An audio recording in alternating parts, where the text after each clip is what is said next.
The news broke like lightning across St. Petersburg's midnight sky. On a cold February night, urgent reports shattered the city's silence. Something had gone terribly wrong at Kresty 2. The truth was worse than rumors. A mass escape. Dozens of inmates gone, vanished into the labyrinth of Russia's northern capital. Hours later, officials confirmed it. These weren't ordinary criminals, but former soldiers, convicts recruited to fight in Ukraine. The government's response was swift. Armored vehicles, checkpoints, riot police everywhere. Overnight, the city felt occupied. Helicopters buzzed low, sirens wailed, and the city held its breath. St. Petersburg was under siege, not from without, but from within. Lockdown orders came before morning rush hour, turning the city into a ghost town. Schools closed, businesses shuttered, the metro ran on a skeleton schedule, patrolled by soldiers with rifles. Fear settled over the city. The war had come home, not as politics, but as a direct threat. The escapees were phantoms, their faces unknown, every stranger a potential danger. In the suburbs, neighbors eyed each other with suspicion. Playgrounds fell silent. The fugitives were ex-soldiers, trained to survive and blend in. They could be anywhere. This uncertainty was psychological torture, spreading faster than any news. Residents felt trapped, caught between dangerous men and oppressive security. Stories circulated. A sighting near a train station, a break-in at a dacha, a confrontation at a market. Fact and rumor blurred, fueling public anxiety. The police seemed overwhelmed. Government statements rang hollow. The escapees weren't just criminals, they were symbols of a state that had lost control. The sense of security Russians once took for granted was evaporating. These men had seen war, been promised freedom, and felt betrayed. They had nothing to lose. The city was not facing common thugs, but desperate, battle-hardened men. St. Petersburg, once a symbol of order, was now paralyzed by the ghosts of its own creation. The chaos in St. Petersburg was the direct result of a Kremlin gamble, recruiting convicts to fight in Ukraine. The state offered pardons and cash to violent felons, transforming them into soldiers. In the short term, it filled the front lines, but it was a Faustian bargain, trading stability for a temporary advantage. Project K was hailed as genius by state propaganda, but it was a cynical calculation, used the most disposable citizens as cannon fodder. Many returned, not as redeemed patriots, but as traumatized. Violent men with military training and a sense of impunity. The Kresty 2 escape was the ultimate failure of this policy. These men were the ones the system could not control. Crime rates spiked as pardoned convicts returned. Police hesitated to confront them. A two-tiered justice system emerged, one for ordinary citizens, another for those who served. The escape was a rebellion against a state that treated them as expendable. It exposed the sickness at the heart of the Russian system. The war's moral compromises had come home.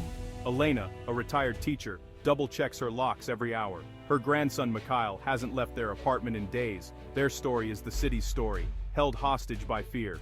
They say it's under control, but the sirens never stop. That's not control. That's a city at war with itself. The government took criminals, gave them guns, and now acts surprised it backfired. Elena and Mikhail feel abandoned, left to navigate the crisis alone. Now men like them are hiding in our city. The social fabric, trust, and safety feels torn apart. The war is no longer distant, it's in their backyard. Now we hide from our own soldiers. Across Russia, millions share their quiet tragedy. Recruiting prisoners didn't just endanger civilians, it poisoned the Russian army from within. Professional soldiers, bound by discipline, were forced to serve alongside men with no respect for rules. Convicts, organized into Stormzy units, fought for freedom, not patriotism. Their loyalty was to each other, not command. This fractured the force. Regular units resented the convicts, seeing them as unreliable and dangerous. Fights and deadly clashes became common.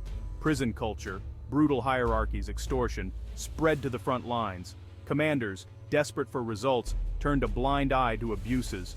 Corruption flourished. Convict units became vehicles for black market deals, selling weapons, food, even spots on recruitment lists. The army became a fractured, mistrustful organization. The Kresty 2 escapees were shaped by this broken system. They learned violence was rewarded, rules were for the weak. When the state tried to cage them again, they used their new skills to break free. The violence the army taught them now threatens the society they were meant to defend. The crisis in St. Petersburg has exposed deep anxieties on the Russian home front. Communities once close-knit are now fragmented. The man down the hall could be a veteran or a pardoned murderer. Trust has evaporated. Children no longer play unsupervised. Informal warnings spread through mothers' groups and encrypted chats. Avoid certain parks. Beware aggressive ex-soldiers. Official channels are silent. Families rely on each other, creating a shadow society. Meanwhile, soldiers' wives and mothers protest. Their loved ones serve for years while criminals are pardoned after months. "My husband is a patriot," one woman writes. "Why is he still at the front while criminals terrorize our streets?" This dual crisis, fear of convicts, anger over endless mobilization, puts immense pressure on the home front. The government's war effort is undermined from within. The state's broken promises are everywhere, in dangerous men on the streets, in desperate pleas from the front. The home front is fraying. The Kresty 2 escape is a symptom of a deeper disease, corruption hollowing out Russia's institutions, especially the military. The Kremlin's image of a modern army has crumbled. The war in Ukraine revealed a system eaten by graft. Soldiers face shortages of ammunition, food, and medical supplies, not from lack of resources, but from theft. Billions meant for modernization vanish into officials' pockets. Troops buy their own gear, wait days for evacuation, while commanders profit. This culture of theft destroys morale and discipline. Loyalty evaporates when leaders enrich themselves at soldiers' expense. Convicts entered a system already amoral and transactional, bringing overt violence to an army already compromised. The broken supply chain is a national security crisis. Crowdfunding by soldiers' families is a public vote of no confidence in the Ministry of Defense. The Kresty 2 escapees saw the corruption firsthand. They knew the state's promises were worthless. Their escape is defiance, a reaction to a system built on lies. The rot runs deep, from the front lines to the last missing bandage. At the heart of the crisis is the collapse of Russia's unwritten social contract. For years, the deal was simple: stay out of politics, and the state provides stability and security. The chaos in St. Petersburg, rising crime, and fear represent a breach of this pact. The state is failing its most basic promise: to keep people safe. Ordinary citizens, once accepting of the status quo, now feel cheated. The government that demanded compliance has imported danger into their communities. Trust in institutions is crumbling. From police to the presidency, armored vehicles now hunt down their own soldiers, not foreign invaders. Propaganda about stability rings hollow against daily fear. The Kremlin faces a dilemma. Restore order with more repression or risk further alienation. The promise of a stable life has been replaced by checkpoints and curfews. The social pact is shattered. The government now rules by intimidation, not trust.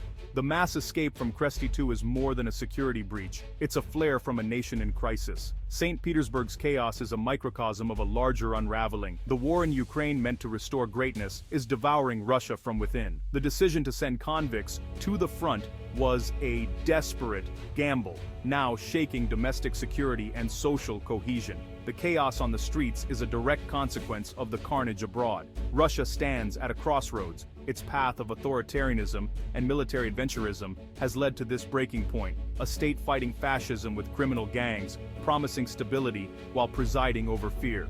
The army, once a symbol of power, is now a source of division at home. The government's legitimacy, built on security, is cracking. Trust between people and state is broken, perhaps irrevocably. The system is brittle. The country is becoming a prison of fear. The immediate crisis may be contained, but the underlying problems remain. The Kresty 2 escape is a warning. Choices made for geopolitical gain have ignited a fire at home. Russia is at a tipping point, haunted by the chaos it tried to export. The abyss is no longer distant, it's at the nation's doorstep.